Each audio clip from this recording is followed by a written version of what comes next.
नमस्कार साथियों। Corona, lockdown, देश की अर्थव्यवस्था और उसमें शराब, आज हम इस विषय पर चर्चा करेंगे। 50 दिन बीत गए हैं इस महामारी को और कल ही प्रधानमंत्री जी रात को 8 बजे आए और उन्होंने ये संदेश दे दिया कि लॉकडाउन खत्म नहीं होने वाला है और लॉकडाउन 4 की शुरुआत होने वाली है 18 तारीख से। और अब जानते हैं कि इस महामारी के साथ ही जो आर्थिक महामारी हमारे सामने मुंह बाए खड़ी है, उस महामारी का सामना करने के लिए इसके पहले भी कुछ योजनाएं की गई थी और उसी के तहत सरकार ने फिर से एक बार और कुछ पैकेज का ऐलान किया है। और पहले के पैकेज जो आरबीआई ने दिए थे तकरीबन 7 लाख करोड़ और 1 लाख करोड़ समथिंग 1,76,000 करोड़ सरकार ने पहले घोषित किया था, उसको मिला के एक टोटल मैजिक फिगर प्रधानमंत्री जी ने दिया हमारे सामने 20 लाख करोड़। उनकी भाषा में 2020 में 20 लाख करोड़। साथियों, सुनने में अच्छा लगता है क्योंकि जैसा प्रधानमंत्री जी ने बताया, ये 20 लाख करोड़ हमारी देश की जीडीपी का 10% हिस्सा होता है। अर्थात हमारी जीडीपी कुल 200 लाख करोड़ की है और सिर्फ 2 या 3 कंट्रीज ऐसी हैं जिन्होंने अपनी जीडीपी का 10वां हिस्सा इस महामारी के चुनौती में अलॉट किया हुआ है। अब उसमें हमारा देश भी शामिल हो गया है। लेकिन जैसा कि हम लोग जानते हैं, हमारे देश की परिस्थितियां, हमारे देश के हालात और यूरोप और अमेरिका जैसे जो देश हैं, उनकी परिस्थितियां और हालात से बहुत जुदा है। लेकिन हम देख रहे हैं कि लगातार हम उनके स्टेप्स को ही फॉलो करने की कोशिश कर रहे हैं। साथियों, हमारा वो देश है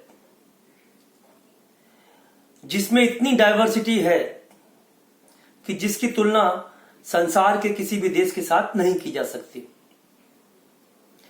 क्या और किसी देश में आपने सुना कि सैकड़ों लोग जहां अपने सपनों का नगर था उनका, जहां वो उनकी कर्म भूमि थी, जहां वो रोजी रोटी के लिए जाते थे, वहां से अपने मूल वतन में जाते जाते सैकड़ों लोगों ने दम तोड़ दिया।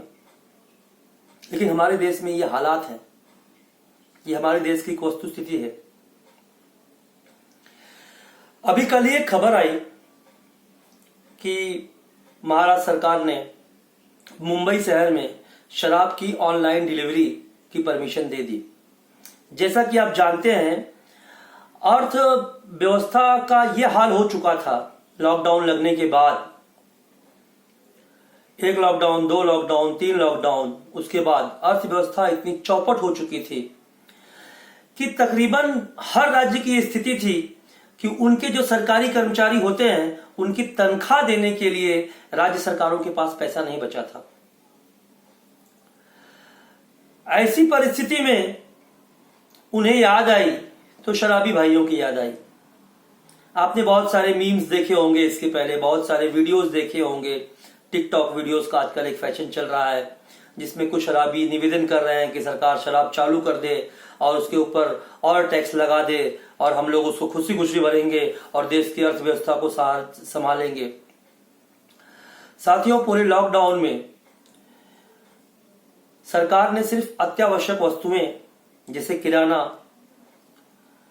दूध और मेडिकल, इन्हीं लोगों को छूट दी हुई थी, जो कि अत्यावश्यक सेवाएं थी जिनके बिना मनुष्य का जीना संभव नहीं है।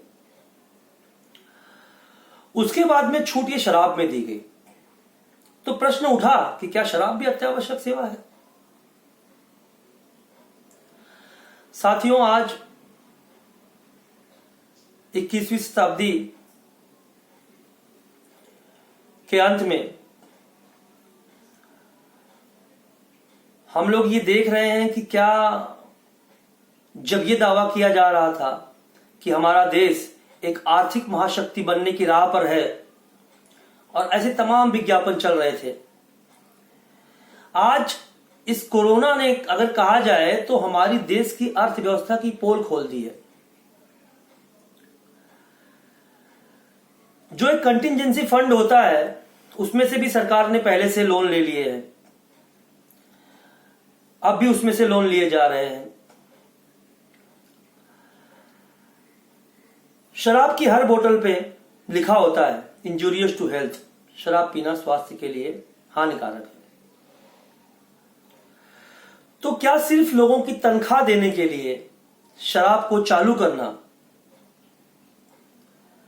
सही कदम है? यहां तक कि मुंबई, जो सबसे बड़ा महानगर है, जब शराब की दुकानें खुली तो बेतहाशा लाइन लग गई और जो सोशल डिस्टेंसिंग कही जाती है उसकी धज्जियां उड़ गई।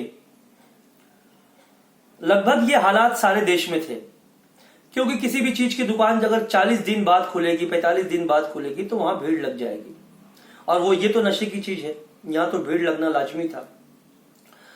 और पुलिस ने एहतियातन कोई कदम नहीं उठाए, इसलिए जो सोशल डिस्टेंसिंग थी उसकी धज्जियां उड़ गई और अंततः मुंबई कंटेनमेंट जोन होने के नाते यहां पे शराब की दुकानें बंद कर दी गई। और कल ये खबर आई कि ऑनलाइन शराब की डिलीवरी होगी। लगभग उसी समय प्रधानमंत्री जी ने ये 20 लाख करोड़,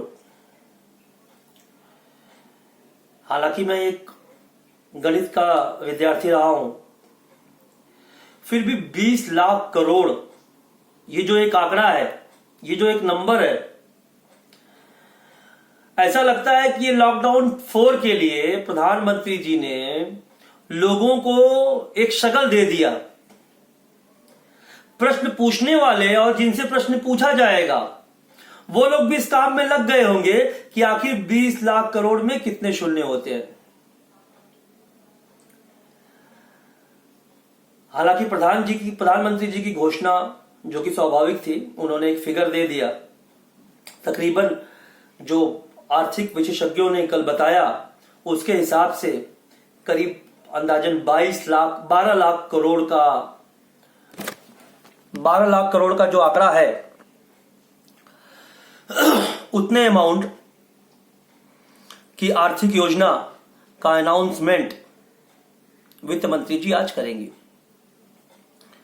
जैसे कल हम लोगों ने प्रधानमंत्री जी का इंतजार किया, वैसे ही हम लोग वित्त मंत्री जी का भी इंतजार करेंगे।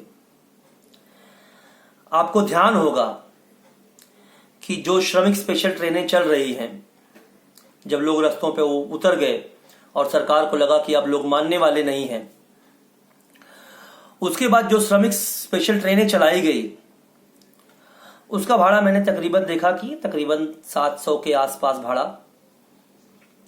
जो फोटोज आए और वीडियोज आए टिकट्स के, यात्रियों ने जो दिखाए, 700 के करीब आसपास उसका आंकड़ा था। और वो 700 जो गरीब मजदूर का भरना था, उसके लिए तमाम तरह की राजनीति हुई। केंद्र सरकार और राज्य सरकारों के बीच में तमाम तरह की राजनीति हुई। केंद्र सरकारें अपना आंकड़ा बताती रही कि 50% हम भर रहे हैं। मेरा जहां तक अनुमान है कि वो आंकड़ा इस बात का था कि उन्होंने पूरे परिचालन को, एक ट्रेन के परिचालन में कितना व्यय होता है, उसको जोड़ के बताया होगा। आप जानते हैं कि हमारे जो रेल के टिकट्स हैं, जनरल क्लास के, वो सब्सिडाइज्ड होते हैं। तो क्या सरकार उस सब्सिडी को भी दिखा के अपना राजनीतिक लाभ लेना चाहती है? और जो राज्य सरकारें जिनको उनका कहना था कि 15% भरना था, और राज्य सरकारों का कहना था कि सरकार की हमको गाइडलाइन है कि जो भी टिकट का प्रिंटेड रेट है वो आपको वसूल करना है और रेलवे के खाते में जमा करना है। अंतर्राजनीति हुई, कहीं कांग्रेस पार्टी ने कहा कि हम भर रहे हैं, कहीं और किसी ने कहा कि हम भर रहे हैं, लेकिन अंततः मेजॉरिटी ऑफ जो मजदूर थे उन्हें उनका भाड़ा स्वयं वहन करना पड़ा। सरकारों के पास पैसा नहीं था उनके भाड़े को, जो एक व्यक्ति के ऊपर 700 रुपया आता है,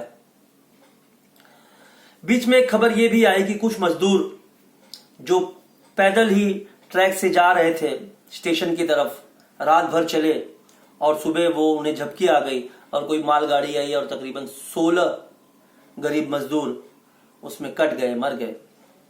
और चूंकि वो मध्य प्रदेश के मूल निवासी थे, वहां की सरकार ने उन्हें 5-5 लाख रुपया एक कॉम्पनसेशन देने की घोषणा की। यह भी कहा गया कि 16-25-80 लाख रुपया होता है। 80 लाख में कितने मजदूरों का टिकट का पैसा चुकाया जा सकता था? साथियों, मैं आज ये सोचता हूं कि ये 20 लाख करोड़ जिन सरकारों के पास मजदूरों का भाड़ा भरने का पैसा नहीं है, 20 लाख करोड़ का आंकड़ा, क्या ये एक स्वप्न है? और क्या ग्राउंड रियलिटी पे मैं सरकार की तारीफ कर रहा हूं कि उन्होंने इतना बड़ा बजट इसके लिए अनाउंस किया। प्रधानमंत्री जी ने यह भी कहा व्यंग्यात्मक लहजे में, चूंकि किसी समय राजीव गांधी ने ये एक बात कही थी कि केंद्र की किसी योजना का अगर 1 रुपया निकलता है तो वो 70-80% पैसा बीच में ही गायब हो जाता है। उनका इशारा व्याप्त भ्रष्टाचार पे था और एक प्रधानमंत्री ने व्याप्त भ्रष्टाचार पे अगर उंगली उठाई तो एक अच्छा ही कदम था। और आज प्रधानमंत्री जी ने ये कहा कि आज पैसा डायरेक्ट लोगों के खातों में पहुंच जा रहा है।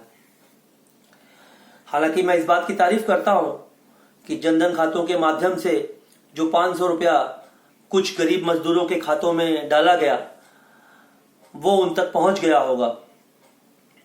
लेकिन साथियों, बाकी जो स्कीम्स है, मनरेगा की स्कीम्स में पैसे डाले जाते हैं, जो कर्ज दिए जाते हैं छोटे उद्यमियों को या छोटे लोगों को जो कर्ज दिए जाते हैं, उसकी किस तरह से बंदरबांट और लूट बैंक के अधिकारियों द्वारा और दलालों के माध्यम से होती है। हर वो व्यक्ति जो ग्रामीण परिवेश से या छोटे शहरों में रहता होगा और इस व्यवस्था से उसका कुछ न कुछ लेना देना होगा, वो उस बात से भली भांति वाकिफ होगा कि किस तरह की बंदरबाट इस भ्रष्टाचार के खेल में होती है। और 70-80% तो नहीं, लेकिन 50% आज भी भ्रष्टाचार की भेंट ऐसी रकम चढ़ जाती है। जो छोटे व्यापारी थे, कुछ व्यापारियों की ऐसी मांग थी कि सरकार हमें पैसा ना दे, क्योंकि वो भी जानते हैं कि पैसा किसी न किसी माध्यम से जब होके आएगा तो उसमें कुछ न कुछ भ्रष्टाचार अवश्य होगा। उनकी ये मांग है कि उन्हें कुछ कंसेशन दिया जाए, जैसे उनकी लाइसेंस फीस होती है, कमर्शियल इलेक्ट्रिसिटी बिल भरना पड़ता है, उन्हें इलेक्ट्रिसिटी बिल में छूट दी जाए, उनकी जो लाइसेंस फीस होती है उसमें छूट दी जाए, जो तमाम तरह के कर लगा दिए जाते हैं उस कर में उनकी कुछ छूट हो जाए। तो ये सरकार पैसा एक तरफ से जमा करेगी और एक तरफ से बांटेगी, पानी यहां से आएगा और पानी वहां जाएगा। तो जो अगल बगल में है वहीं आप छोड़ दीजिए। अगर आप उन्हें छूट दे देंगे तो वो लाभ अधिक बेहतर ढंग से शायद छोटे व्यापारियों और जो छोटे उद्यमी हैं उन लोगों तक पहुंच पाएगा। साथियों, आज भी बहुत सारे गरीब मजदूर पैदल चल रहे हैं। हालांकि महाराष्ट्र सरकार ने ये व्यवस्था की है और कुछ लोगों को लगता है कि मैं महाराष्ट्र सरकार की पैरवी कर रहा हूं। मैं महाराष्ट्र सरकार की पैरवी नहीं कर रहा हूं। जैसे सरकार ने ये शराब के बारे में फैसले लिया, हालांकि आईएएस ऑफिसर्स फैसले ले रहे हैं और हम देख रहे हैं कि रोज कदम बदले जा रहे हैं, कहीं बंद कर दे रहे हैं, कहीं चालू कर दे रहे हैं। तो ये वही बात हो गई, या माइल्ड शराब बेचेंगे, ये वही बात हो गई कि गुड़ खाए और गुलगुले से परहेज करें। सरकार को टैक्स चाहिए तो आप लीजिए, आप उसमें बहाने ना बनाइए। तो किसी भी सरकार की आलोचना करना एक जो जिम्मेदार नागरिक है उसका फर्ज है और उस फर्ज के तहत मैं उसकी आलोचना करता हूं। आज भी जो गरीब मजदूर है, चूंकि जो हमारी ये श्रमिक ट्रेन चल रही हैं उनकी कैपेसिटी बहुत कम है, अभी ये बात आई कि शायद जो बीच की एक बर्थ खाली रहती थी अब वो खाली नहीं रहेगी। जो एसी ट्रेनें चली हैं उसमें ये फॉर्मूला लगाया गया है, उसी तरह शायद इसमें भी ये फार्मूला लगाया जाएगा। लेकिन और ट्रेन्स हैं, उन ट्रेन्स को चला के क्या श्रमिकों को एक बार उनके घर नहीं पहुंचा दिया जा सकता है? ये प्रश्न है और एक बड़ा प्रश्न है, क्योंकि जो अखबार और टीवी चैनल्स नित्य खबर दिखा रहे हैं कि आज भी गरीब मजदूर पैदल चल रहे हैं, ट्रक्स में लटक के जा रहे हैं, कोई रास्ते में मर जा रहा है। अभी एक घटना आई कि महिला की रास्ते में डिलीवरी हो गई, वो नासिक से चली थी सतना 1000 किलोमीटर जाने के लिए, और डिलीवरी के बाद भी वो 150 किलोमीटर तक चली। 2 मजदूर ऑटो से एक्सीडेंट हो गया ट्रक का, उसमें उनकी दुखद मृत्यु हो गई। लगातार ऐसी मौतें घटती जा रही है। ये मौतें भी तो आखिर कोरोना के खाते में लिखी जानी चाहिए या नहीं लिखी जानी चाहिए? जो आंकड़े सरकार कोरोना की मौतों से दाखिल करती है, हालांकि वो जो कोरोना बीमारी की वजह से मरती है, तो क्या ये अगर ये कोरोना बीमारी की जो महामारी फैली हुई है, जिस वजह से ये अर्थव्यवस्था ठप हुई है, कामकाज पूरा ठप हो चुका है, क्या ये भी उसी खाते में नहीं जोड़ी जानी चाहिए? सरकारें हैं, सरकारों को चुनाव लड़ना होता है, तो सरकारें एक तरह से पॉपुलिस्ट जो अनाउंसमेंट्स होती है वो करती है।